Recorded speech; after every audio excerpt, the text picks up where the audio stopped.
اللہ اکبر اللہ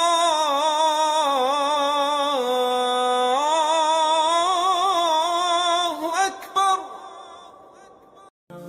حضرت خالد بن ولید رضی اللہ تعالی عنہ کا شجرہ نسب تاریخ کی کتابوں میں کچھ اس طرح بیان ہوا ہے۔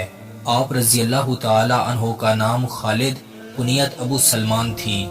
خالد بن ولید بن مغیرہ بن عبداللہ بن عمر بن مخزوم بن یقاظہ بن مرہ بن کعب بن لؤی بن غالب بن فہر کا لقب قریش تھا۔ ولید بن مغیرہ جو آپ کا باپ تھا اسلام کا بدترین دشمن تھا۔ مغیرہ عبداللہ کا بیٹا، عبداللہ عمر کا بیٹا اور عمر مخزوم کا بیٹا تھا۔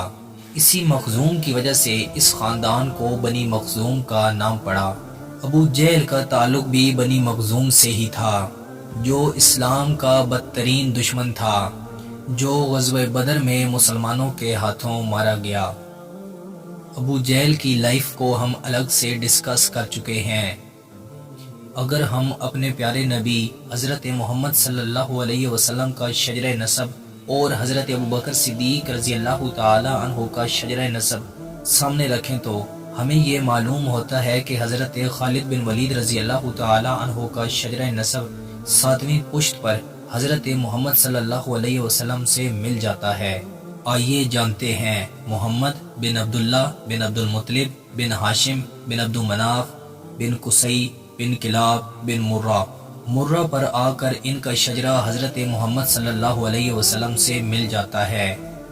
مرہ کا بیٹا تھا یقاظہ اور یقاظہ کا بیٹا مخزوم تھا۔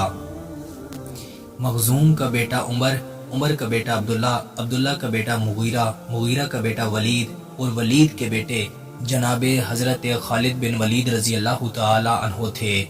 یہ وہی خالد بن ولید رضی اللہ تعالی عنہ ہیں جن کے بارے میں ہمارے پیارے پیغمبر محسن انسانیت حضرت محمد صلی اللہ علیہ وسلم نے فرمایا تھا، خالد اللہ کی تلواروں میں سے ایک تلوار ہیں۔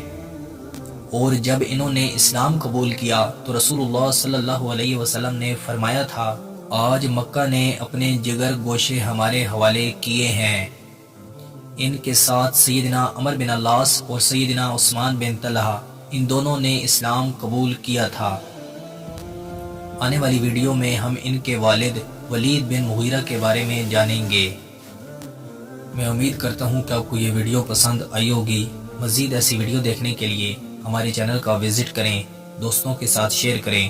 ملتے ہیں انشاءاللہ اگلی ویڈیو میں۔ السلام علیکم۔